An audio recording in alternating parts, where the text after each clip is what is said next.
गरीब और फूटी किस्मत वाला लकड़हारा रहा करता था। भोला के साथ कुछ ना कुछ हमेशा बुरा ही घटित होता रहता था। एक दिन भोला कुल्हाड़ी लेकर जंगल जाने ही वाला था कि तभी उसकी पत्नी जमुना उससे बोली, मेरी बात कान खोल कर सुन लो, आज मुझे जलेबी खानी है। अरे बकवास बंद कर जमुना, तुझे अच्छी तरह से पता है कि मैं बड़ी मुश्किल से ही 2 वक्त की रोटी जुटा पाता हूँ और तुझे जलेबी खाना है। गजब करती है। मुझे कोई मतलब नहीं। दूसरी लकड़हारों की पत्नियों को रोज शाम के वक्त अच्छे अच्छे पकवान खाते हुए देखती हूँ। मैं तो तुमसे केवल जलेबी मांग रही हूँ। भोला ने अपनी पत्नी जमुना की बात का कोई जवाब नहीं दिया और कुल्हाड़ी लेकर जंगल की ओर निकल गया। सुबह से शाम तक भोला ने घने जंगल में मेहनत से लकड़ियां काटी। लकड़ियों का गट्ठर अपने सिर पर रखकर वो बोला, अरे आज किसी भी कीमत पर मुझे इन लकड़ियों को अच्छे दामों में बेचना ही होगा और अपनी पत्नी के लिए जलेबी ले जाना होगा, नहीं तो आज वो मेरी जान ले लेगी। गजब ताने मारती है भाई। चलो।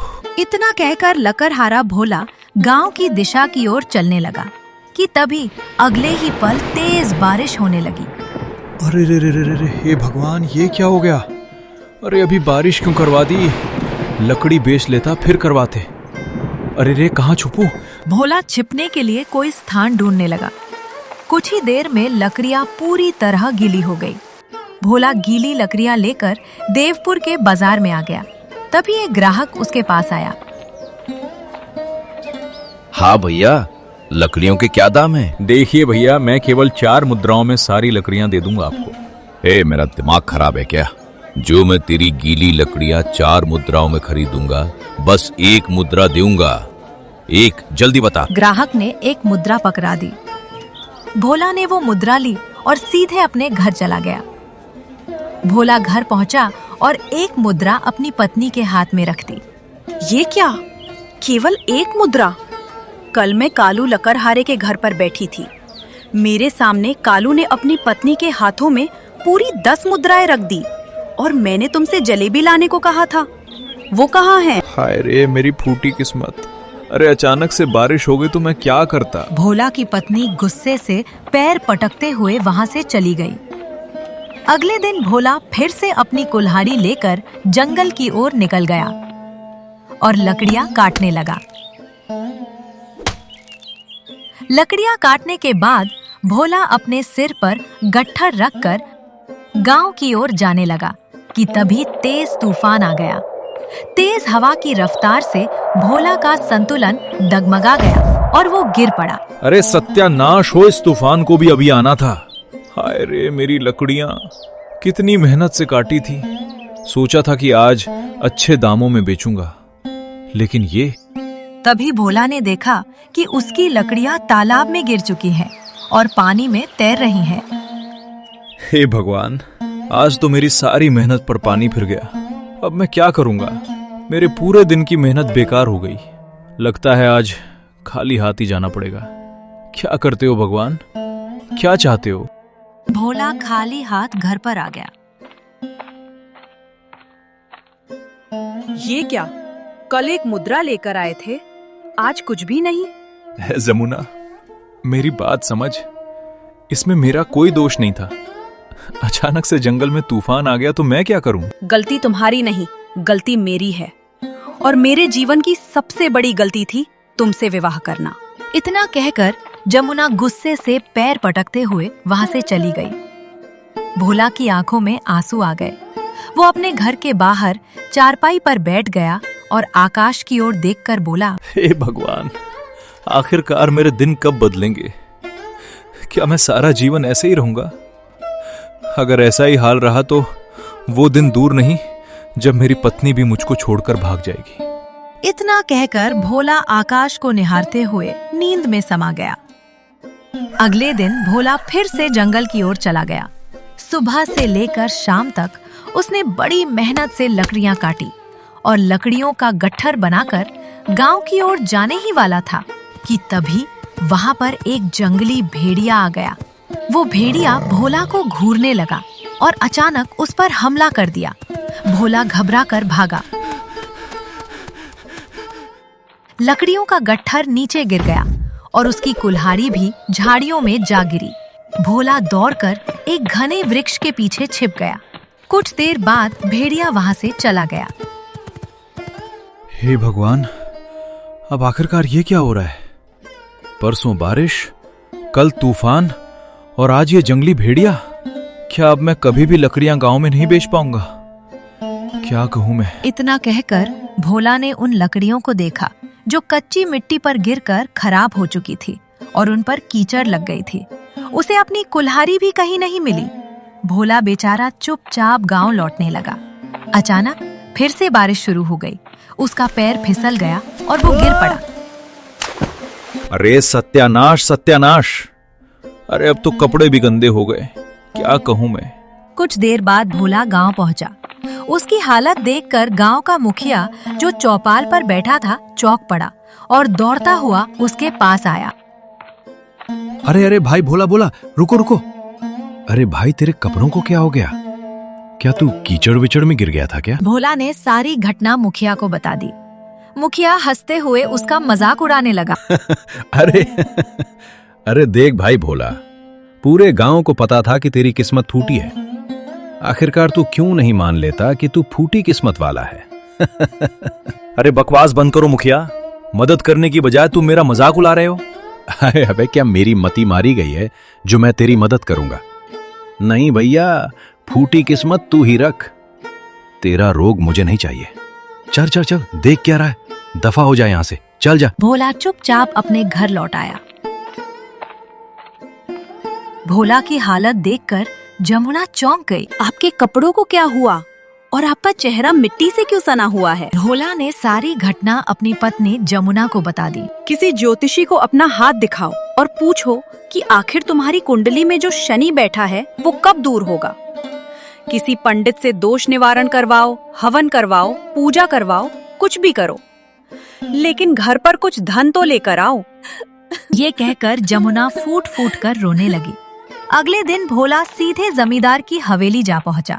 उसने जमींदार को सारी घटना बताई और कहा, जमींदार जी, मुझे इतना कर्ज दे दो कि जिससे कि मैं कुल्हाड़ी खरीद सकूं। हाँ ठीक है ठीक है, तेरी हालत पे तरस खाकर मैं तुझे ये मुद्राएं दे रहा हूं, पर मुझे लगता नहीं कि तू इन्हें कभी चुका पाएगा, क्योंकि तू कुछ भी कर ले, तेरी फूटी किस्मत के सहारे तू कुछ नहीं कर पाएगा। इतना कहकर जमींदार हंसने लगा। भोला क्रोधित होकर हवेली से बाहर निकला और बाजार से एक नई कुल्हाड़ी खरीदकर दोबारा जंगल चला गया। जंगल पहुंचकर भोला लकड़ियां काटने के बजाय एक वृक्ष के नीचे बैठकर रोने लगा। अरे अब तो सारा गांव मेरा मजाक उड़ाने लगा है। पता नहीं मेरा जीवन कब तक इसी तरह कटेगा। क्या करूं मैं? क्या करूं क्या करूं क्या करूं? तभी भोला की नजर सामने एक साधु पर पड़ी। अरे जब भी जंगल में आता हूं तो इन्हें तपस्या में लीन ही देखता हूं। आज क्यों ना अपनी किस्मत के बारे में साधु महाराज से ही पूछूं। इतना कहकर भोला साधु के पास गया। साधु ने आंखें खोल ली और कहा, क्या हुआ पुत्र? तुम्हारे चेहरे पर चिंता की लकीरें झलक रही हैं। कोई समस्या है क्या? भोला ने तुरंत अपना हाथ आगे बढ़ा दिया। साधु महाराज, मेरे हाथ की रेखाएं देखिए ना। बताइए मेरी कुंडली में जो दोष है वो कब समाप्त होगा? अब तो सारा गांव मेरा मजाक उड़ाने लगा है। इतना कहकर भोला ने सारी घटना साधु को बता दी। साधु गंभीरता से उसका हाथ देखकर बोला, तुम्हारे हाथ की रेखाएं तो बहुत भाग्यशाली हैं। तुम्हारी कुंडली में भविष्य में राजयोग लिखा है। तुम राजा बनोगे राजा। ये सुनकर भोला चौंक गया और साधु को देखने लगा। फिर अचानक जोर से हंस पड़ा। अरे साधु महाराज, गांव वाले तो मेरा मजाक उड़ाते ही हैं। पत्नी भी मेरा मजाक उड़ाती है। आप भी मेरा मजाक ही उड़ाने लगे। ठीक है, यही दुनिया की रीत है। ओम नमः शिवाय, नमः शिवाय। शांत पुत्र शांत। ऐसी कोई बात नहीं है। ना मैं किसी का मजाक उड़ाता हूं, ना किसी से मजाक करता हूं। जो देखा मैं वही बता रहा हूं। तुम्हारे हाथ की लकीरें यही बता रही हैं बेटा। अच्छा, राजयोग है वो भी मेरे हाथ में? तो बताइए, थोड़ा समझाइए, थोड़ा इशारा दीजिए जिससे मैं ये समझ सकूं कि एक मामूली सा लकड़हारा जिसके खाने तक के पैसे नहीं हैं, वो कैसे राजा बनेगा। बताइए। साधु रहस्यमय अंदाज में मुस्कुराए और बोले, तुम्हारा मेरे पास आना ही इस बात का इशारा है कि नियति तुम्हें अब महल की ओर खींच रही है। यहां से दाहिनी दिशा में चले जाओ, वहां एक घना जंगल है। जो भी पहला प्राणी तुम्हें वहां दिखाई देगा उसे अपने घर ले जाना। उसके बाद देखना तुम्हारी किस्मत बदल जाएगी। इतना कहकर साधु ने अपनी आंखें बंद कर ली। भोला गहरी सोच में डूब गया और चुपचाप उठकर लकड़ियां काटने चला गया। लकड़ियां काटते हुए अचानक भोला ने अपना हाथ रोक लिया। एक बार साधु महाराज की बात मानने में भला क्या ही हर्ज है, कर लेते हैं। साधु महाराज बड़ी ही गंभीरता से कह रहे थे, हो सकता है मेरी किस्मत में राजयोग लिखा हो। भाई किस्मतें ऐसी ही तो बदलती हैं। चल भोला, किस्मत आजमाया जाए अब, चल। इतना कहकर भोला कुल्हाड़ी लेकर साधु की बताई हुई दिशा की ओर चल पड़ा। भोला अपनी धुन में जंगल की ओर बढ़ रहा था कि तभी उसकी नजर एक तालाब के किनारे खड़े हुए एक उदास गधे पर पड़ी। गधे को देखकर भोला बुरी तरह से चौंका और अपने आप से बोला, हैं? हे भगवान, ये तो एक गधा है। अरे अरे अरे अरे, मेरी मति मारी गई थी जो मैं तालाब की ओर देखने लगा। मैं क्या बोलूं? चल चल भाई गधे, अरे चल गधे चल। तेरा समय अब जंगल में खत्म हो गया। अब तुझे मेरे घर पे रहना होगा, क्योंकि तेरी ही वजह से मेरी किस्मत बदलेगी। पता नहीं गधे कब से किस्मत बदलने लगे, साधु महाराज भी ना। चल भाई चल। गधा चुपचाप भोला के साथ चल पड़ा। थोड़ी देर बाद भोला अपने घर आ गया। गधे को देखकर भोला की पत्नी जमुना चौंक गई। ये गधा कहाँ से उठा लाए? आप धोबी हो क्या? भोला मुस्कुराते हुए जमुना को सारी घटना बताने लगा। यह सुनकर जमुना क्रोधित हो गई। हे भगवान, अब तो मुझे पूरी तरह से विश्वास हो गया है कि आपकी तकदीर कभी नहीं बदलने वाली। इस गधे को उठा लाए सिर्फ उस साधु की बात पर विश्वास करके। अरे उसने तो जरूर आपका मजाक उड़ाया होगा। अरे नहीं जमुना, साधु महाराज ने बहुत ही गंभीरता से मेरे हाथ की लकीरें देखकर कहा था, तो मैंने कहा ले चलते हैं। तो अब तो मुझे बताइए कि ये गधा आपकी किस्मत कैसे बदलेगा? वो तो मुझे नहीं पता। काश आपकी नजर शेर पर पड़ जाती। इतना बोलकर जमुना चली गई। भोला गधे की ओर देखकर बोला, ये गधे भैया, मेरी पत्नी की बात का ना बुरा मत मानना। क्या है कि खराब समय होने की वजह से थोड़ी सी चिड़चिड़ी हो गई है, थोड़ा दिमाग खराब हो गया उसका। लेकिन वो हमेशा से ऐसी नहीं थी, बहुत अच्छी है वो। भोला की बात सुनकर गधा ढेचू ढेचू करने लगा।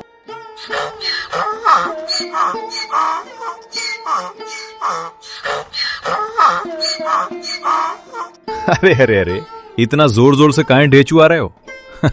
ऐसा लग रहा है जैसे मेरा एक एक शब्द समझ रहे हो। देखो भाई, घर से बाहर मत निकलना, यही रहना है ना?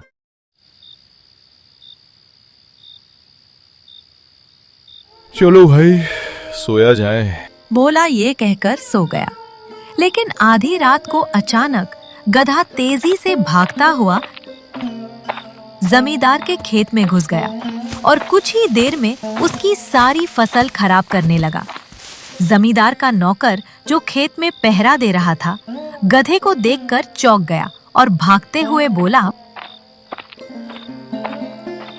अरे तेरा सत्यानाश जाए गधे, तूने जमींदार की फसल की ऐसी की तैसी कर दी। अरे तेरी वजह से मुझे मार खानी पड़ेगी, क्योंकि रात की रखवाली की नौकरी तो मेरी ही थी ना। गधा कहीं का, चल भाग यहाँ से, भाग। लेकिन गधा दौड़ता हुआ चुपचाप भोला के घर की ओर भागा और उसके घर में घुस गया।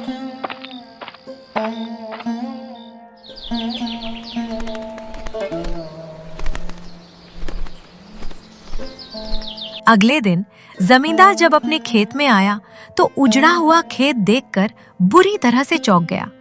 गुस्से में उसने नौकर से कहा, अरे तो खेत की रखवाली तेरे जिम्मे थी ना, तो आखिरकार खेत में तेरे होते हुए जंगली जानवर कैसे घुसा, ये बता तू।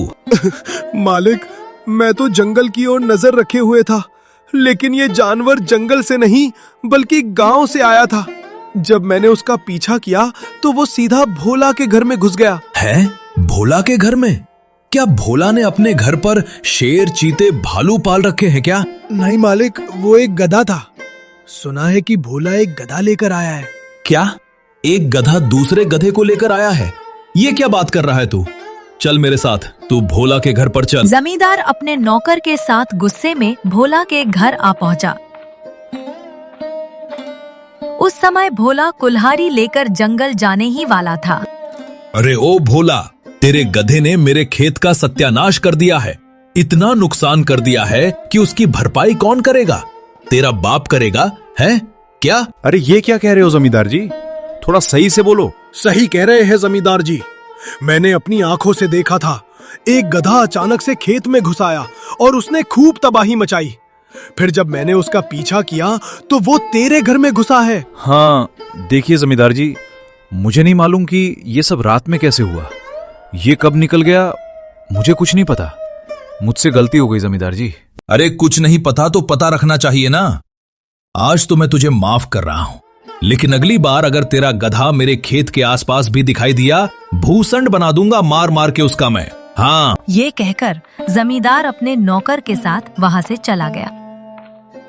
देखा तुमने, तुम्हारे गधे ने आते ही सत्यानाश करना शुरू कर दिया। आज जमींदार के खेत में घुसा है, कल मुखिया के खेत में घुसेगा, परसों किसी और के खेत में। पूरा गांव तुम्हें मिलकर मारेगा। मैं कहती हूँ अभी इसे जंगल में फेंका आओ। उस साधु ने तुम्हें मूर्ख बनाया है। अरे जमुना, कुछ दिन इसे घर में रहने देते हैं ना। एक काम करता हूँ, मैं जंगल में लकड़ियां काटने जा रहा हूँ, इसको भी साथ ले जाता हूँ। चलो। भोला अपने गधे को लेकर जंगल चला गया। उसने मेहनत से लकड़ियां काटी और उन्हें गधे की पीठ पर रख दिया। हाँ तो देख गधे भाई, बात यह है कि तुझे मैं साधु महाराज के कहने पर लाया था, लेकिन कल जो तूने जमींदार के खेत में हरकत की है ना भाई, आइंदा मत करना।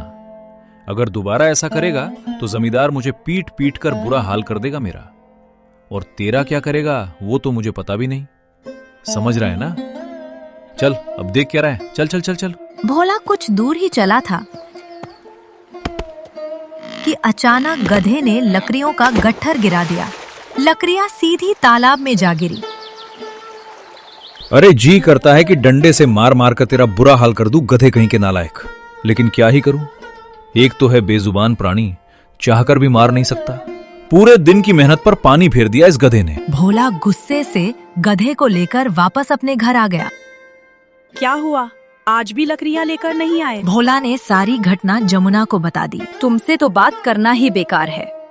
गलती गधे की नहीं, तुम्हारी फूटी किस्मत की है।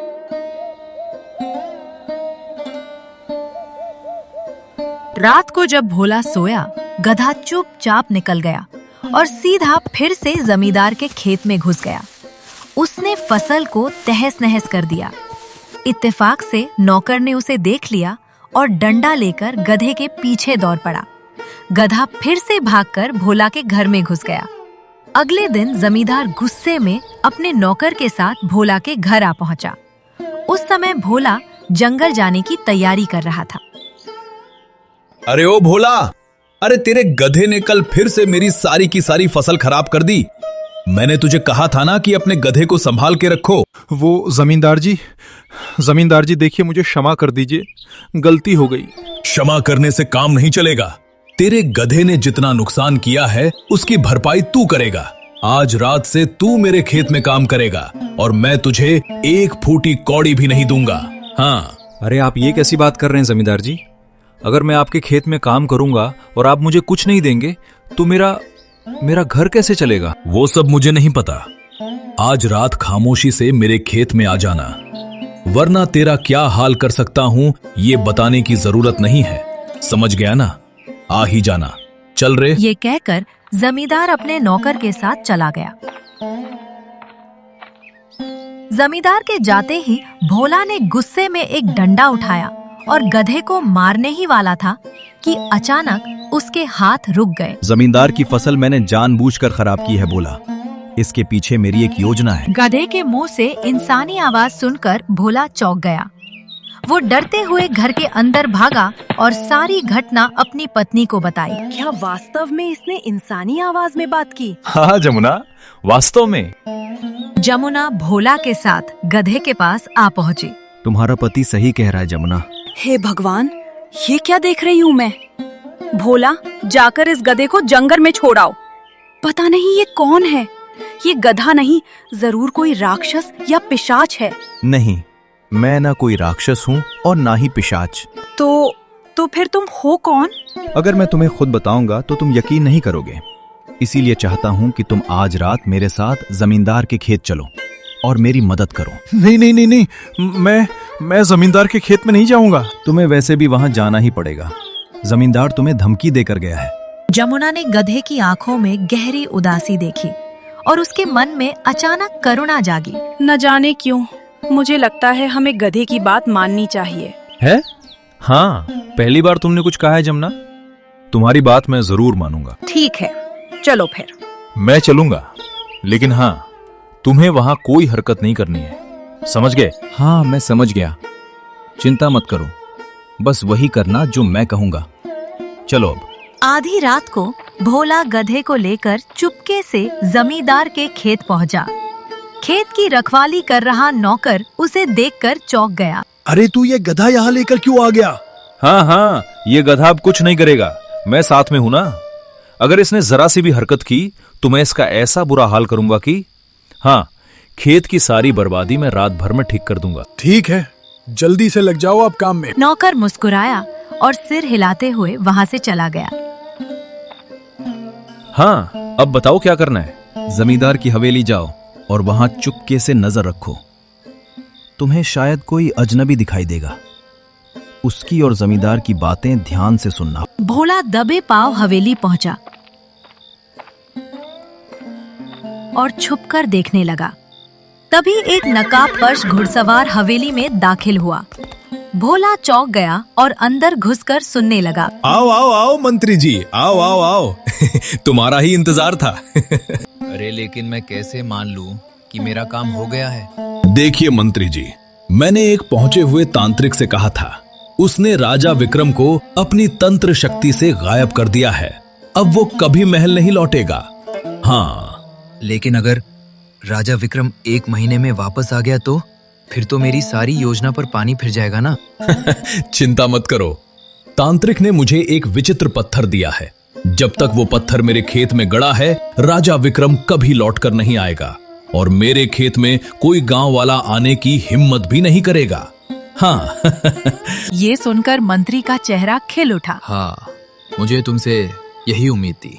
पर याद है ना, जब मैं राजा बनूंगा तो तुम्हें ऊंचा पद और जमींदारी दे दूंगा। हाँ, यही तो सौदा तय हुआ था हमारे बीच। ये सुनकर मंत्री दोबारा नकाब पहनकर घोड़े पर बैठा और हवेली से चला गया। भोला ये सब देखकर और सुनकर दंग रह गया। हवेली में सब सुनने के बाद भोला दबे पांव खेत में लौटा। वहाँ गधा उसका इंतजार कर रहा था। गधे भाई, मैंने सब कुछ सुन लिया। जमींदार और मंत्री दोनों राजा विक्रम के खिलाफ षड्यंत्र कर रहे हैं, लेकिन आखिरकार उन्होंने हमारे राजा को गायब कहाँ किया है? मैं इस रहस्य को पहले से जानता था। इसी कारण मैंने जानबूझकर खेतों में तबाही मचाई, ताकि जमींदार तुम्हें यहाँ लाए और फिर मैं तुम्हें हवेली पर नजर रखने के लिए भेज सकूं। हो, मतलब तुम सब कुछ पहले से जानते थे? हाँ, अगर तुम्हें अपने राजा को बचाना है तो अब एक ही रास्ता है, उस खेत में दबे हुए पत्थर को ढूंढना। भोला का दिल जोर जोर से धड़कने लगा। हाँ, अगर मामला मेरे राजा की जान का है तो मैं पीछे नहीं हटूंगा। मंत्री की शक्ल से ही झूठ झलक रहा था। अगर वो राजा बन गया तो सारी प्रजा मुसीबत में पड़ जाएगी। मैं खोजूंगा उस पत्थर को, चिंता मत करो। पूरी रात भोला खेत में इधर उधर तलाश करता रहा। अंधेरे में मिट्टी खोदता, घास उलटता और उम्मीद लगाए।